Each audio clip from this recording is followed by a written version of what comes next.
People with mental disorders can learn to playfully engage with themselves while self-managing and treating their conditions, potentially leading to recovery. Viktor Frankl, an Austrian psychiatrist, philosopher, and author, endured 4 years in various concentration camps during World War II.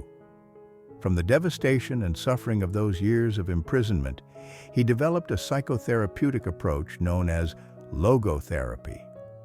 The core principle of logotherapy is to help individuals discover personal meaning in their lives and believe that this meaning will help them overcome challenges. Viktor Frankl, a psychiatrist and philosopher, worked with many patients suffering from neurological disorders, as he documented in his famous book, Man's Search for Meaning. Among his patients was a young doctor who was afraid of sweating in front of others. Frankl faced the challenge of treating a young patient who feared sweating, a fear that ironically caused him to sweat even more. To help the patient overcome this condition, Frankl applied a unique method called Paradoxical Intention, one of the key techniques in logotherapy. This method allows therapists to effectively address disorders such as anxiety, phobias, obsessions, and even sleep issues. Instead of avoiding or reducing, paradoxical intention encourages us to directly confront our fears and harness the desire and longing for overcoming them, an unconventional approach. This psychological method uses reversal to help the mind escape neurotic disorders, making Frankl's therapy method intriguing and worthy of exploration. This video will delve deeper into the concepts behind this technique and how it impacts us. 1. The entanglement of anxiety can be predictable. It's no surprise that people often avoid situations that trigger fear in them. We tend to find the experience of fear extremely uncomfortable, even more so than the situations that cause the fear itself. However, according to Frankl, this act of escaping from fear is the starting point of any anxiety disorder. The effort to avoid fear often only exacerbates the complexity of the fear itself. When we try to evade fear, we often fall into an endless loop of fear that never resolves. In the book The Subtle Art of Not Giving a Fuck, author Mark Manson describes what he calls the feedback loop from hell. He writes, "There's a subtle art to not giving a fuck, and it's about having a quiet brain so you can calmly figure out what to give a fuck about. It's a familiar experience for many. You feel anxious when facing someone in life. The feeling of anxiety leaves you paralyzed, making you wonder why you're so anxious. And now, you're anxious about your own anxiety. Oh no, the worry continues. You become even more anxious because now you're worried about your own worrying." Viktor Frankl noted that individuals with phobias often tend to avoid fear by not confronting situations that cause fear. Yet this also involves a part of struggling against fear. They try to staunchly prevent fear. A prominent example today is social anxiety disorder. When we encounter difficulties and feel uneasy due to fear, we may even spiral into panic states when presenting. Naturally, we tend to want to avoid such experiences in the future. Perhaps we'll seek to restrain ourselves, even refuse to participate in presentations until we no longer can. However, in some instances, avoidance isn't an option. We must confront our fear directly. So how can we deal with this? First, we try to understand the root cause of our fear. In daily life, most social situations do not threaten our lives. This indicates that when we have to perform, if there are no audiences with guns ready to use if we fail, then there is nothing to worry about. Despite our rational awareness of this, such situations still make us feel uneasy. That is a concern that seems insurmountable by effort or reasoning.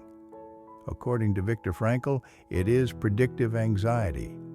When we experience predictive anxiety, we fear a specific outcome. In this case, the issue is not the situation itself, which is not worthy of concern. What matters is the uncontrollable, irrational anxiety, and primarily the fear that we refuse to accept.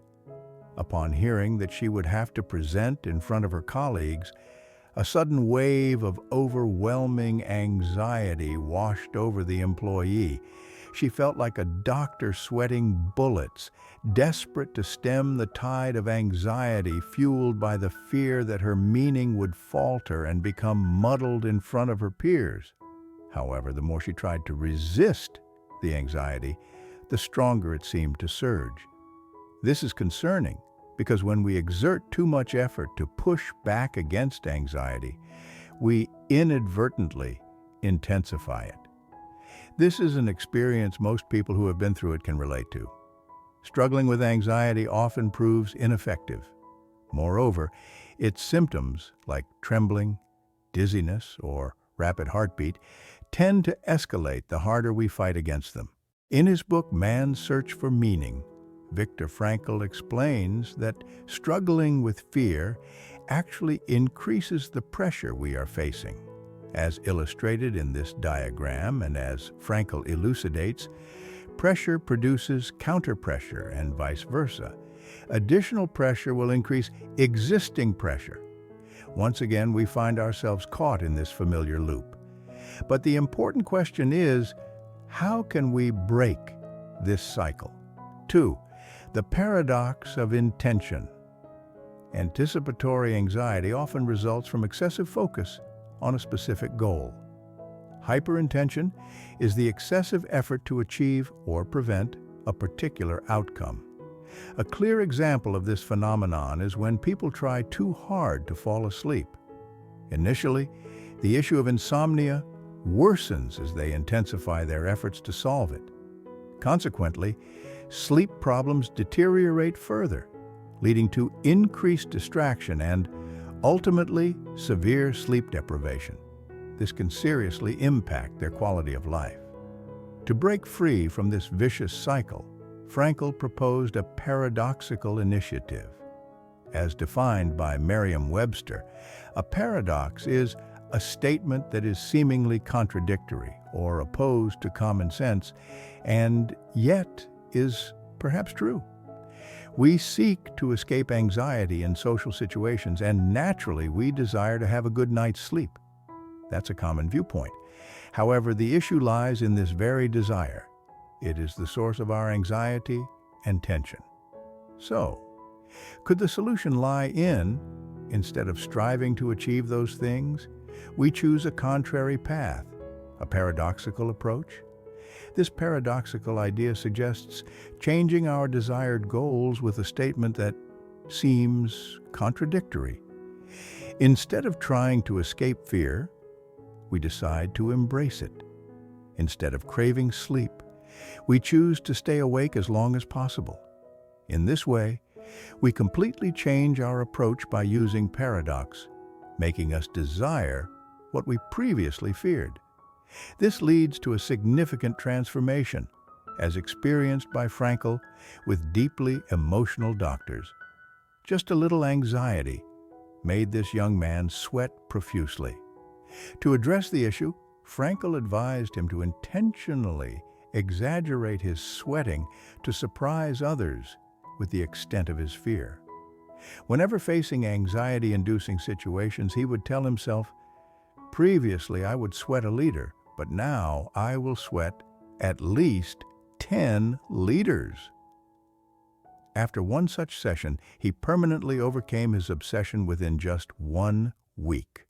The fundamental intention of paradoxical intention is a way to deceive oneself by changing our desired goal with a statement that contradicts conventional wisdom.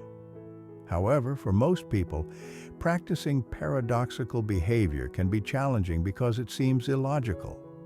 Why would anyone want to sweat excessively? Why would someone want to appear confused and nervous in front of others?